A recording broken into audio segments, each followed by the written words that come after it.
رب اشرح لی صدری ویسر لی امری واحلل عقدۃ من لسانی یفقہوا قولی۔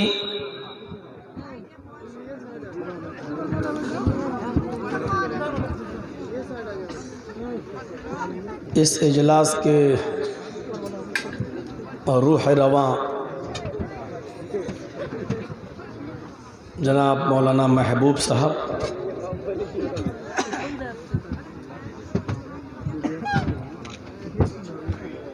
اور اس پروگرام کی تاریخ لینے کے لیے انتھک کوشش کرنے والے جناب مولانا توحید سلفی صاحب، اسٹیج پر بیٹھے ہوئے دیگر نہایت ہی معزز موقر علماء کرام، گھسیا گھاٹ ڈسٹرکٹ کٹیہار اس کے اطراف و اکناف سے تشریف لائے ہوئے اور کڑاکے کی اس ٹھنڈ میں رات کے تقریباً 12 بجے تک اور 12 بجے سے بھی یہ رات آگے تجاوز کر گئی اور کب تک چلے، اتنی سردی میں صبر و تحمل کے ساتھ بیٹھے ہوئے ہمارے نہایت ہی معزز سامعین حضرات، اور اتنی ٹھنڈ میں بیٹھی ہوئی ہماری اسلامی خواتین، پیاری ماں اور بہنوں، قوم و ملت کے لائق ور نوجوانوں اور مستقبل کے ہونہار عزیز بچوں، لاک ڈاؤن کے بعد یہ بہار میں میرا پہلا دورہ ہے۔ 21 تاریخ کو میں سپول میں تھا، کل میں چمنی بازار میں تھا، اور آج ڈسٹرکٹ کٹیہار کے اس ولیج میں جو گھسیا گھاٹ کے نام سے مشہور ہے، آپ کے اس گاؤں میں ہوں۔ باوجود اس کے کہ مولانا توحید صاحب کو معلوم ہے اس وقت میری دماغی پوزیشن بھی ٹھیک نہیں ہے، یعنی مائنڈلی میں ڈسٹرب ہوں۔ اس کا یہ مطلب نہیں کہ میں پاگل ہوں۔ انسان کی زندگی میں اس طریقے کے حالات آتے رہتے ہیں۔ میں اپنے پھپھیرے بھائی کو بامبے میں چھوڑ کر، چونکہ یہ تاریخیں پہلے سے دے دی گئی تھیں اور وہ معاملہ میرا بعد میں پیش آیا، اس لیے دوسرے لوگوں کو بمبئی میں اپنے جماعت کے دوسرے احباب کو وہاں چھوڑ کر میں یہاں آیا ہوں۔ اس کو کینسر ہے اور کینسر کافی حد تک بڑھ گیا ہے، یہاں تک کہ اس کا آپریشن بھی ہو چکا ہے اور اس کا پیر کاٹا جا چکا ہے۔ پروسیس اور چل رہا ہے، اس کو بار بار ہاسپٹل میں لے کے جانا ہے۔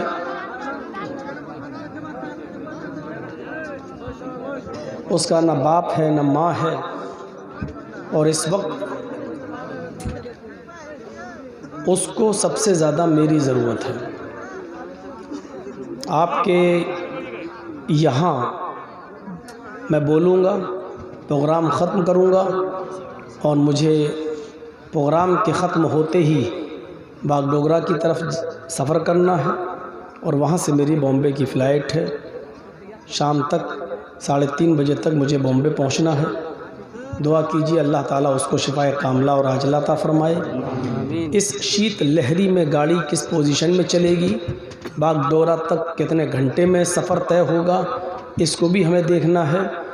اور کورونا کے چلتے ہوئے ایئرپورٹ پر 3 گھنٹے پہلے پہنچا جاتا ہے، اور کیا کیا وہاں پہنایا جاتا ہے یہ ہم لوگ جھیلتے ہیں، دیکھتے ہیں۔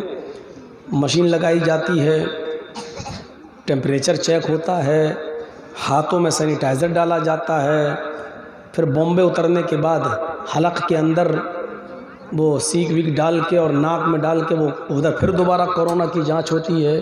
بہت سے جھمیلے ہیں، جب تک یہ چوکی دار رہے گا یہ چلتے رہیں گے، اور نئی نئی نوٹنکیاں ہوتی رہیں گی، اور یہ سب ہم ہی لوگوں کے لیے ہے، ان کے لیے نہیں۔